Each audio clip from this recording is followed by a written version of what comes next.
alaykum. Nava programmasini izchil yaxshi ko'rib kelayotgan sevimli tomoshabin do'stlar. Assalomu alaykum. Ekran oldidagi qadrli ko'ruvchilar. Assalomu alaykum. Programmamizga ko'ngil bo'lgan, qimmatli taklif fikrlarni bergan programmamizning aktiv qo'llovchilari. Ko'rayotganinglar Xinjiang televiziya stansiyasi adabiyot san'at bo'limi bilan Xinjiang uchur eglik cheklik mas'uliyat shirkati, Xinjiang Leniychi to'r bekiti birlikda hamkorlashib boshqarayotgan Nava programmasi. Mana shunday xosiyat minutlarda programmamizmo davrga, vaziyatga moslashib, har soatdagi jangovar yoshlarimizning yurak sadosini yangiritib, jo'shqin kayfiyat ichida o'zining 5-sonini kutilyotdi. Shundoq biz buningki Nava programmasini keng tomoshabin do'stlarimizning texini yoqtirib ko'rish uchun ham yoshlarimizning Nava sahnasi orqali o'zining yurak sadosini haqiqiy yangitishiga zo'r tirishchiliklarni ko'rsatamiz. Qani do'stlar, diqqatimiz Nava sahnasida bo'lsin. Marhamat.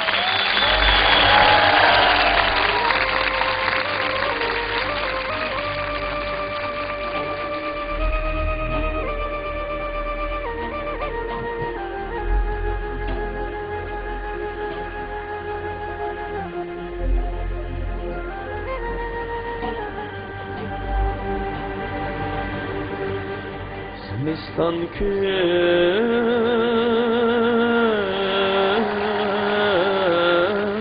körmegen bulbul baharның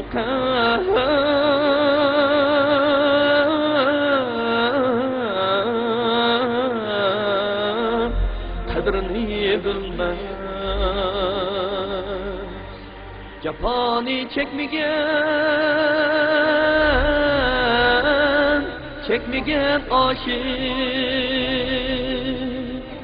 vay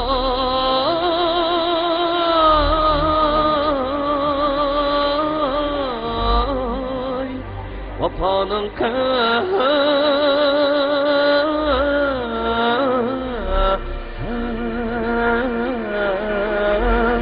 kadrini bilmez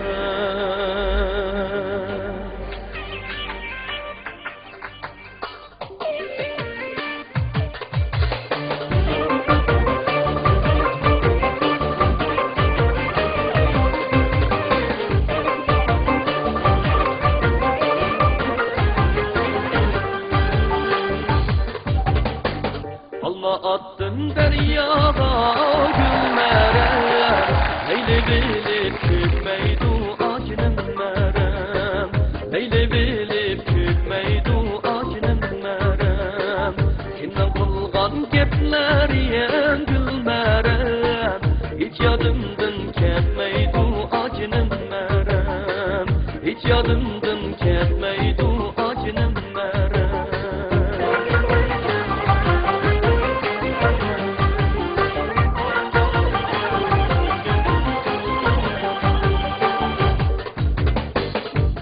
yazgan hitimni gülmerem Kökepte ilip gitti himmerem Sana yazgan hitimni gülmerem Kökepte ilip gitti setemmerem Ondaş değil adem yok gülmerem Kadrimiz ecep öldü cinemmerem Ondaş değil adem yok